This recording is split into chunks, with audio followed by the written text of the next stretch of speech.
அவங்க வேற தங்கச்சி, அவங்க பதவிக்கே வர துடிப்பாங்க. அவங்களுக்கு பதவிக்கு வரணும் கொள்ளையடிக்கணும், பதவிக்கு வரணும் கொள்ளையடிக்கணும். இவ்வளோ மற்ற மக்களுக்கு ஒன்றும் பண்ண மாட்டாங்க. ஏன்னா இந்த தமிழ்நாட்டில் 4 ஆண்டு காலத்தில் வந்து டாஸ்மார்க்கை விட்டு மக்களை சாகடிச்சு தவிர மற்றவங்களுக்கு என்ன ஒரு சாதனை சொல்ல முடியும்? ஒன்றுமே சொல்ல முடியாது. எடப்பாடி பழனிசாமி சொல்றாரு, இப்போ ஒரு நேர்காணல் சொல்ற பார்த்தீங்களா, நாங்கள் புரட்சி தலைவர் அம்மா, அவருக்கு அது ஜாதகம், அது சொல்லணும், அவருக்கு தானே வந்துடும். அது புரட்சி தலைவர் அம்மா புரட்சி தலைவர் அம்மா அப்படின்னு சொல்லிட்டு இருக்காரு. 2000 ரூபா கொடுத்தாரு, ரைட்டு. என் குடும்பம் கூட வாங்கியிருக்கோம், தமிழ் குடும்பம் வாங்கியிருக்கோம். நீங்கள் எவ்வளோ கொடுத்தீங்க?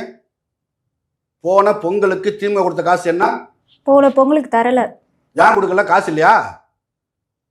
ஏன் கொடுக்கல?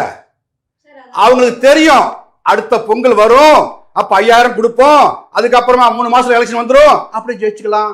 அது அவங்க நோக்கம். ஏன்னா அப்படிப்பட்ட பிள்ளைங்க நாங்க இல்லை. சந்திரன் சீமன் வகுத்து வச்ச அந்த வரைவு முதல்ல பாருங்க. ஏன்னா எங்களுக்கு எங்க இந்த விஜயை திட்ட வேண்டிய தேவை வந்து சொன்னா, டேய் எங்கந்திரா வரீங்க, பேசுனா கடிச்சு விட்டுறீங்க.